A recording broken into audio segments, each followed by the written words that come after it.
guys to close your eyes for just a minute and try and imagine that you're an art student in an art class and your teacher asks you to put together all of your work and put it in a folder, and then at the end of the year that teacher turns around and sells all of your hard work for millions of dollars, and in return you get nothing. And you want an explanation for this when the teacher tells you, well, in fact you are getting paid through your tuition and your room and board. Open your eyes. Does that sound like it's fair? I don't think so either.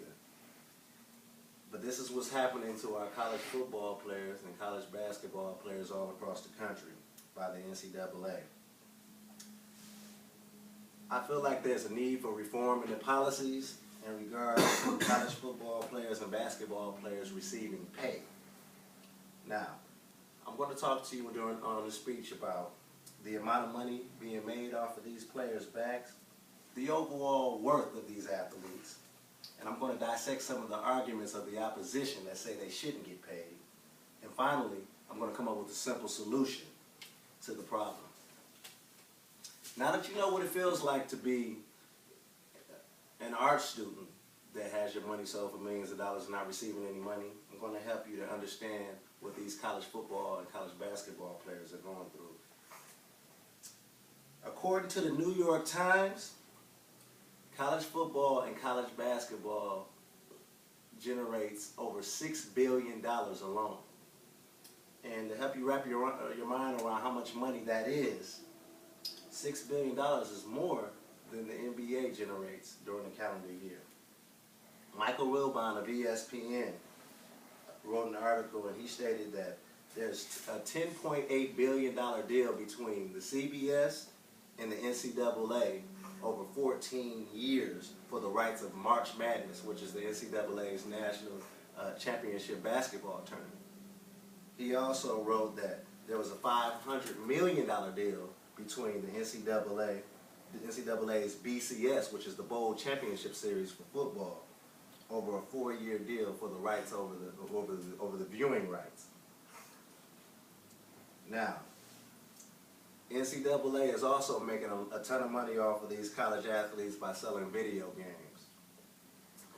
The EA Sports, basically, they sell a video game called NCAA 2013. I mean, I know many of you have played it. I get it every year. And they use the digital images of a lot of these college football players.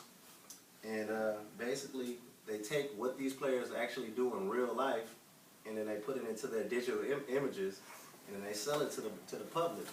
And the only thing that they do is that they don't use their name, but it's obviously the player. So they're using their likeness, and these players aren't making any money. And inside of the bookstores, and each one of these schools that is earning a lot of money, they're selling the jerseys with the players' last names on them, and the players aren't getting any money. A lot of times they're selling these jerseys for $80 a piece. Nike, Adidas, Under Armour, we all know these labels. They're using these players, they're putting the shoes on these players' feet, the emblems on their jerseys, and yet these players aren't being compensated for this free marketing. Now, we all understand how much money the NCAA is making off of the players. And in a study called The Price of Poverty in Big Time College Sports, in this study they basically put together a value system for how much these athletes are worth individually. And basically what they've come up with is, with the room and board provisions of a full scholarship athlete, that leaves 85% of on-campus students and 86% of off-campus students below the federal poverty level. But the fair market value of these college athletes, football and basketball respectively, is at $120,000 for college football players and $265,000 for college basketball players.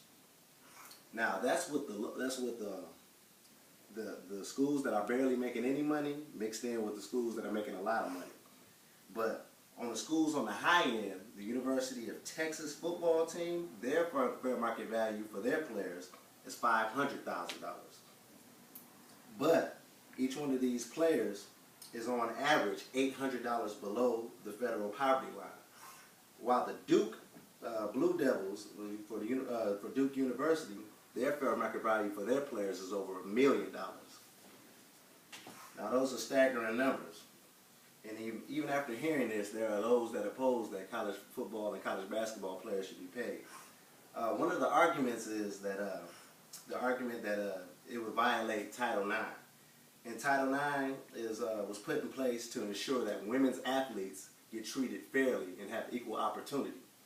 Well, I say this doesn't have anything to do with Title IX. Women have equal opportunity to make this type of money.